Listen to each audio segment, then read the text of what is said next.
नमस्कार. आजची रेसिपी बघून तोंडाला पाणी सुटले असेलच ना. चला तर मग आज आपण बनवूयात सुरमई फ्राय एकदम सोप्या पद्धतीने.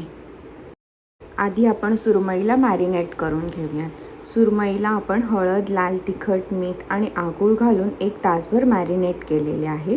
तुम्ही 15 ते 20 मिनिटंही मॅरिनेट करून घेऊ शकता. इथे आपण बारीक रवा आणि तांदळाचे पीठ मिक्स करून घेतले आहे. त्यामध्ये आपण मीठ, लाल तिखट आणि हळद घालून मिक्स करून घेऊयात.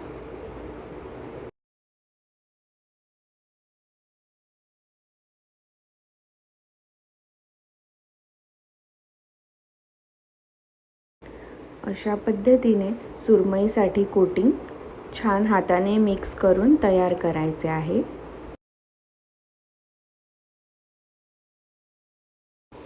आता आपण गॅसवर तवा गरम करण्यासाठी ठेवूयात. तवा थोडा गरम झाला की त्यामध्ये 5 ते 6 चमचे तेल घालून घेऊयात. तेल गरम झाले की सुरमईला आपण अशा प्रकारे चारही बाजूने कोटिंग करून तव्यावर ठेवूयात. तुम्ही बघू शकता सुरमईला मी चारही बाजूने कोटिंग छान केले आहे.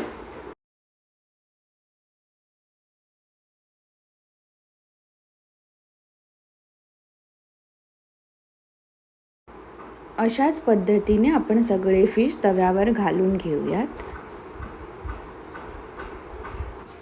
बाजूने लागेल तेवढे तेल तव्यावर सोडत जायचे आहे.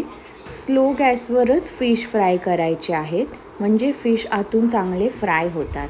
आपण बघू शकता सुरमईचे किती पातळसर असे पीस कापले आहेत. साधारण 4 ते 5 मिनिटांमध्येच फिश एका बाजूने फ्राय होतील. तर आपण त्याला दुसऱ्या बाजूने अशा प्रकारे पलटी मारून घेऊ.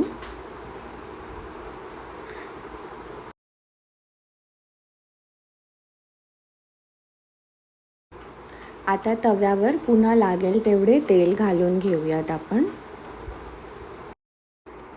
4 ते 5 मिनिटांमध्येच दुसऱ्या बाजूने देखील फिश फ्राय करून तयार झाले आहेत.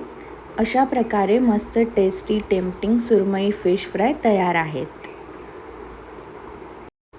अशाच पद्धतीने बाकीचे सुरमई फिश आपण फ्राय करून घेऊ.